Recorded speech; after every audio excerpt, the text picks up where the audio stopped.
My next guest takes on Tim Elliott at UFC Fight Night 110 on June 10th. Ben Nguyen joins me here on the program for the very first time. Ben, how are you? Yeah, pretty good, man. Just woke up, enjoying my coffee right now, having a good day, so pretty good. Well, I appreciate you having me part of your morning to start the day off. I really appreciate it. It's 6:56 p.m. here in Toronto, Canada, so I appreciate you taking the time. First question for you, though. How often do people butcher your last name? Because, it's a bit of a tongue twister for those who don't know the pronunciation. All the time, all the time. It's gotten, I get it. People get it wrong so much that I actually accept the wrong version of it. So Yeah, just there's because it's an awkward conversation, in other words, yeah, right? Yeah. yeah. It's like I'm just like just to save time, just like okay, Nguyen, Nguyen, whatever. I'll take it, Yeah, exactly. And yeah, I just don't want to cause any trouble and just go on through. But I probably should go and correct these people so the future wins of the world don't get hassled Exactly. and stuff. But You got to pave the way for those people with the Win last name, right? You gotta be a trailblazer. So I admire your work there. That's great. We just had the UFC retreat last weekend. I'm assuming you didn't get to go because that would be a bit of a waste of travel for you. Are you a little bit bummed out they're not doing like a backup retreat for fighters that weren't able to attend? They're not doing a backup retreat. It doesn't sound like they are. I haven't heard of one that they're going to do it again because that's a bummer, man. It sounded like a lot of you guys missed out. Yeah, well, I think they should pitch me like a ticket to Snoop Dogg at least. Exactly. Fair enough. Yeah, hook him up when he's doing the Australia tour, right? So.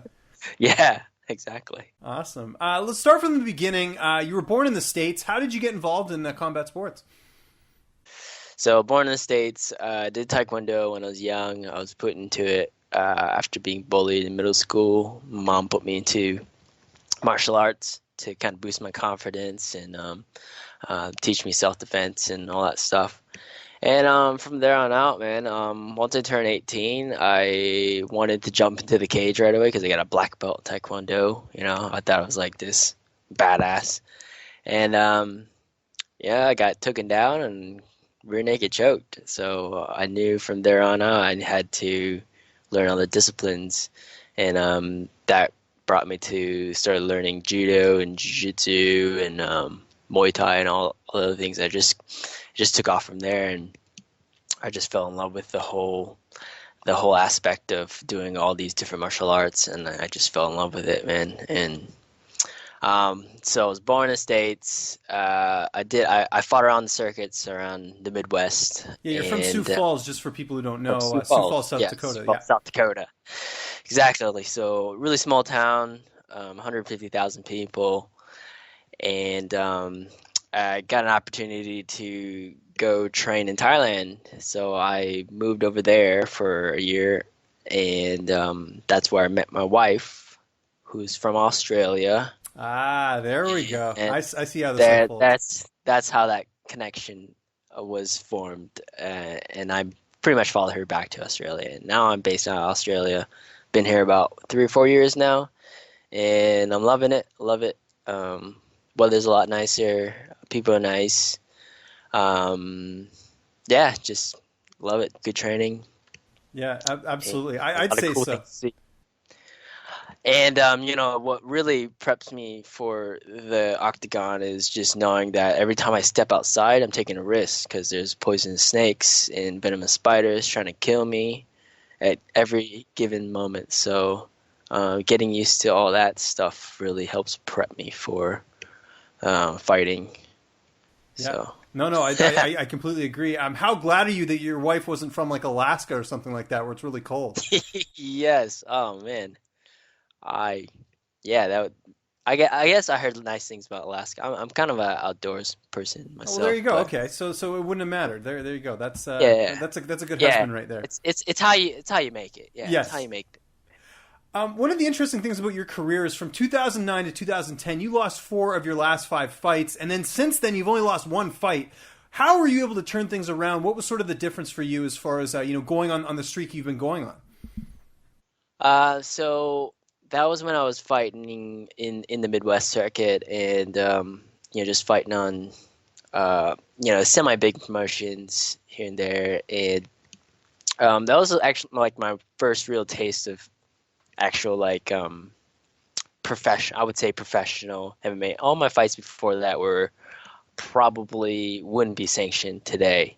It was like, you show up, you you pretty much draw a card to see who you're gonna fight that night. So it was all those fights I would consider amateur. So all those the fights I started losing were actual like guys that had been doing it for a while, and I was doing I was just doing my conditioning just all wrong. Like I was just doing a million kettlebell swings a day and just sprinting really, every day, just training hard, just grinding, taking punishment and sparring to my head all the time. And after I lost one of those fights, I wanted to take a different approach to it, and I just just went online, did some research, and found out that there is a science to training and being a professional athlete. So I just learned all about sports science, specifically in MMA, and started applying that to what I do. And from there on out, I just started winning fights. Yeah, and it certainly worked out. Just training smart, not harder. Yeah. That totally makes sense, and it certainly worked out well for you. You got the 301 record in the UFC, and now you're fighting Tim Elliott. I mean, you were supposed to fight Joseph Benavidez, which was a huge fight for you. You're still fighting a pretty notable guy in Tim Elliott, but the one thing I look at with Tim Elliott, he's got that awkward style. How have you had to adjust your training for someone like Tim, or are you able to train for a guy like Tim? In some ways, it's kind of difficult. There are ways. I mean, you just got to get someone as crazy as him. So you just go down to like the mental ward and pick up a few sparring partners there. Yes. No, I'm kidding. So for training for Tim Elliott, it's been interesting. He's definitely got a crazy pace to him, and a sort of unpredictability of what he's going to do. But I picked out a few things that I think we can capitalize and stuff. So you just got to watch him really closely to see those things. But like, things, there's some obvious ones, like I can't let him put me in guillotines, control my head, and he's probably going to try to take me down because that's where he's most strongest. His ground and pound and submissions are pretty good. So we've been working a lot of defense on submissions and ground and pound, specifically like with the guillotines and just not letting him control my head. Yeah, that's great. Yeah.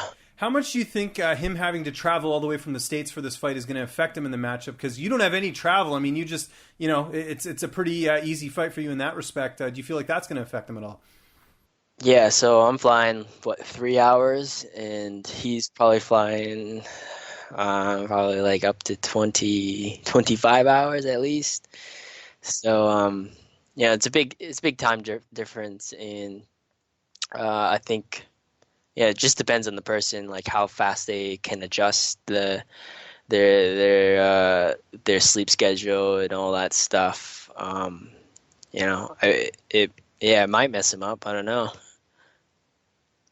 I know whenever I fly to the States to fight, I've got to be there like at least 10 days before the fight to really adjust. Like it takes me like a week to adjust, and then like a couple more days to really pick up my stride again. Interesting. Let's talk about training camp. Who are some of the people helping you get ready for this fight? I got a couple of training partners. A lot of people that fought around here, and I don't have too much to choose from for training partners. I've got to drive around a lot, so I think on last Saturday I drove like an hour and a half down to a city called the Gold Coast to train with some people down there, and got some good training in. And yeah, man, uh, it's just all about like putting together the pieces, like getting to do what Tim does, which is really hard, but it's doable. Yeah, for sure. You're customizing your camp by the sounds of it. Going to different gyms, finding things that are going to work not only for what Tim does, but also I'm sure playing to your strengths as well too. Yeah, absolutely. Yeah, and it's just really about focusing on exactly what you need to get done instead of just going into some sparring rounds and just sparring. Like you've really got to focus on exactly what moves you're going to do, what strategy you're going to apply, and get the game plan done. Awesome. How's the weight cut going? Getting down to flyweight for this fight? Yeah, weight cut's good. I'm on track. I've been with the same dietitian for about a year and a half, and we've got it down to science, so we know exactly when we're going to be in range and what things we're going to adjust. So it'll be pretty easy for me. And I heard that weigh-ins are going to be on Friday night, and we fight Sunday afternoon. Interesting. Oh, I didn't know that. Yeah.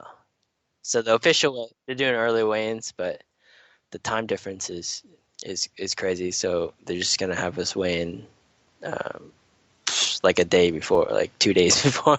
Wow. Okay, that's interesting.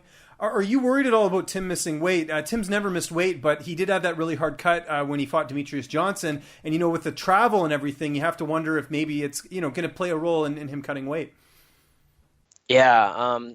There's something about traveling and losing weight. Like for some reason, the weight just clings onto you as you travel. It's really weird. Like I experienced it myself. Like I'll get off a plane, I'll be like 3 or 4 pounds heavier than I normally sit.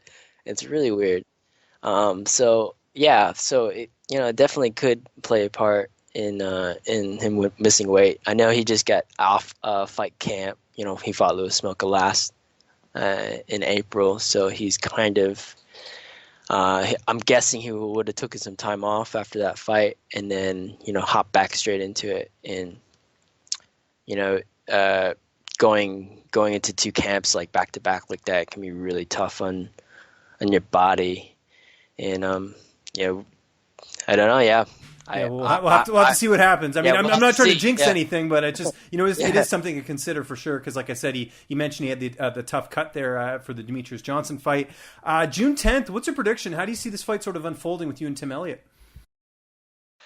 Tim, he's probably going to try to take me down. Obviously, my strengths are standing up. Everyone can see that, and he's probably not going to want to stand with me too long. And he's going to he's probably going to try to come at me really crazy and get a takedown. But yeah, man, I'm just looking to take the fight wherever. If he takes me down, I'll get back up, or I'll capitalize on a good position. I feel like my ground game is really underrated sometimes, because a lot of people don't get to see that part. I don't try to go to the ground as much as I probably should. But man, if he comes to the ground, I'm pretty well defended myself, and I've got some killer submissions as well. So and I'm looking to take the fight anywhere, man. Standing on the feet, wherever. Before I let you go here, I asked all the fighters this. I'll ask you the same question. What are you watching on Netflix right now? If I went under your account, what would it say under continue watching? Well, I just got back from Japan back in April, and I've been catching up on a lot of anime and Japanese drama, actually. And one of them is called Midnight Diner. Okay. Tokyo Stories, and it's just about this guy who it's a one-man operation diner, like in some backstreet alleyway, and he opens his restaurant is open from midnight to 7 a.m.